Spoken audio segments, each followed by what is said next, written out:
I'm very proud of myself now in 2022 that for the first time ever, like I haven't put weight back on. I've changed my lifestyle and my approach to eating, and I'd suffered from emotional eating, so I'm like, oh God, I'll never be like cured of it, but I can manage it better. And so now I just try to maintain all the good healthy habits, but I'm definitely not perfect. Like when I was just hosting the BAFTAs and I was like so stressed. Welcome to the 75th and final EE British Academy Film Awards. Oh wait, sorry, is this is not the final one? Oh, we'll see about that. Like I ate like a pizza afterwards and I was like, yeah. But I'm proud of myself that for the first time ever. I had been on diets and things like that before and always gained weight back, but now I've, consistently kept it off.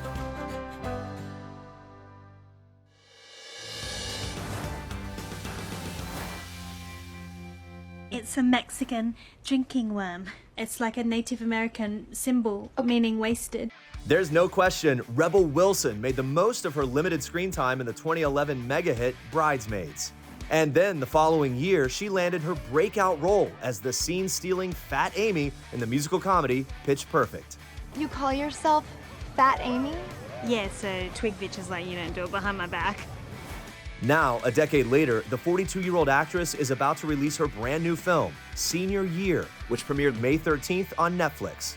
They can't let an almost 40-year-old do high school. High school was just like yesterday for me. It will not be weird at all. I play a character called Stephanie Conway, and when she's a high school senior and she's 18, she gets dropped in a cheerleading accident on her head and goes into a coma, and then I wake up as a 37-year-old and want to redo my senior year of high school. So I go back to the high school, Harding High, and try to have like the most awesome senior year possible. So it's kind of like a high school genre movie, but also like a bit like Bring It On with like the cheerleading routines. And so it's kind of a mashup of, and like Never Been Kissed, the Drew Barrymore film. So it's kind of like a really cool mashup of all those really cute movies that I personally love to watch.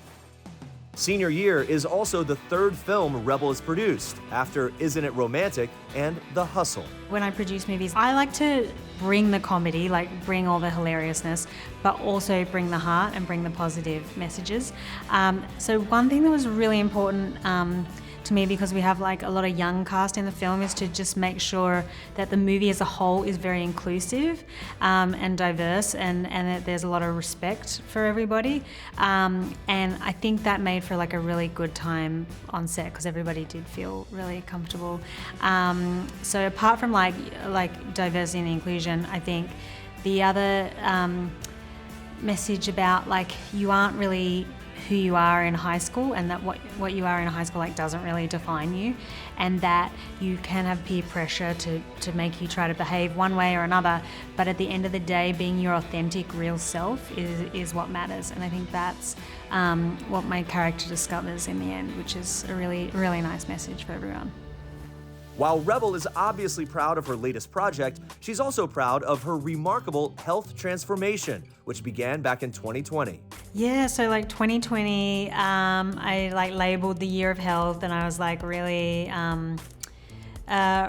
excited to make like a positive change. And it was something that I felt like I hadn't achieved before, and I was always down on myself for like, even though I think you can be like confident at any size, but I knew in my heart that I wasn't behaving in a healthy way at times, not all the time, but just having like a big bowl of ice cream for dinner. Like I knew that in my heart, that's not a great idea for me. And so in 2020, I like got healthy, and slowly throughout the whole year lost weight. And the big difference, it wasn't in the eating or the exercise. I was always very active. It was just about dealing with the emotional issues that caused me to have like emotional eating issues. And that was like, that's a process, and you cry a lot and you analyze things in your life, and that's something that I'd never ever done before. Weirdly, it's made me a much better actress. I can go much deeper in my acting, and I used to kind of hide behind my weight a little bit and not be so emotional, and so now I'm like I'm more raw as an actress, weirdly, by losing that weight barrier. And wasn't about a particular number, although you had to measure it in some way, but it was more about just becoming the healthiest version of myself. I guess the weight I did lose was about 37 kilos, which you times that by 2.2 for pounds. And originally I knew like, I was like just over 100 kilos, and I knew I wanted to get just under 75. And that was just as a goal to lose unwanted body fat. But past that, it wasn't to get to a certain weight or whatever. I guess I needed something tangible to measure things by. But now, like, I'd be lucky to weigh myself like once a month, because I don't really care about that. It's just more, I care about that I'm having a healthy, kind of balanced lifestyle.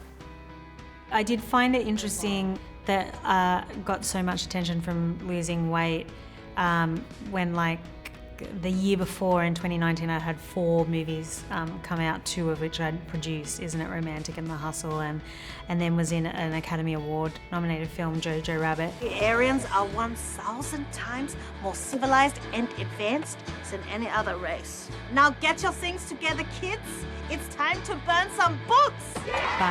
But the following year, when I did nothing but lose weight, it got way more attention. In a way, I get it, and so many of my friends are like, oh, I just want to lose like, a couple pounds, and how did you, and they want to know stuff. So I don't know why society is so fascinated with it, but they are. But surprisingly, not everyone close to Rebel was supportive of her new, healthier lifestyle. Yeah, there were lots of people in my life that were like, oh, why would you want to do that?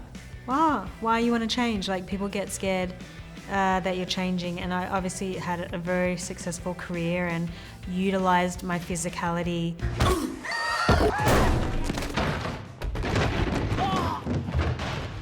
So there was people in my life saying like, well, you're doing great, like why would you want to change anything? But the thing is, they didn't know that inside I was struggling a lot with self-worth, and at the end of the day, like, that's doing the health transformation was such a positive benefit, and exploring why I was emotionally eating and stuff. It was so beneficial to my life, but they couldn't see that at first. And people like get scared. They're like, well, maybe if you change, like on a career point, they're like, well, maybe you won't get jobs anymore. Maybe people won't find you funny anymore. I was just like, no, it's time. I'm turning 40, and it's time to change. It's interesting, like, because I still feel like I'm the same in a way, but a lot of people have noticed that that I am more confident, even though I was so confident in myself before. But obviously, like, I guess there's the dichotomy that, like, I'm so confident, like I go out in Pitch Perfect and play a character called Fat Amy, which I love, which is like probably my most favorite character I've ever played. So on the one hand, of course, I was confident, like I was crushing it. I was making millions of dollars. I was out in the world. I was doing whatever I wanted. Being bigger never stopped me from doing anything. But then I'd have moments where in my personal life, I was maybe not valuing myself as much because of my weight, or not having good self-worth and not having kind thoughts towards myself because of it. With me, I think it comes down to feeling like, even though I was so accomplished and successful, I felt inside like I didn't have good self-worth, and therefore I thought of myself as trash, so I was treating myself as trash. So like, oh yeah, I'll just eat all that rubbish and that stuff, those toxic chemicals in that junk food, and not treat myself with love and kindness and respect. Like, and I think about it, like, let's just say I was babysitting a little girl. Would I give her that rubbish for dinner? No, because I would be like, no, you need like a nutritional balanced meal with some protein and some vegetables, and here, this is made with love and kindness. But like, to my own self, I was treating myself like rubbish, and I still don't quite know the answers of why. Some is learnt behaviour from how I grew up, that women were kind of, I don't know, like martyrs in a way, where they like just they weren't as valued. They did everything for everybody and then weren't as valued. And then, I don't know, it's really hard to like know why you just don't feel worthy when people could look at my life on paper and go, but you've done that, you've done all these amazing things, but I still don't feel feel worthy. And then that's the only reason why I can explain it, that you just treat yourself badly, and that's what I'm like trying to overcome.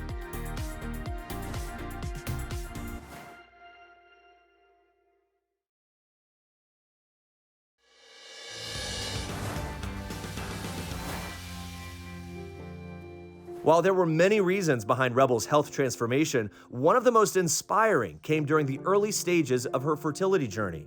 One of the big instigators of making the health change was I had an appointment with a fertility doctor, and he kind of looked me up and down and said, well, you do much better if you were healthier.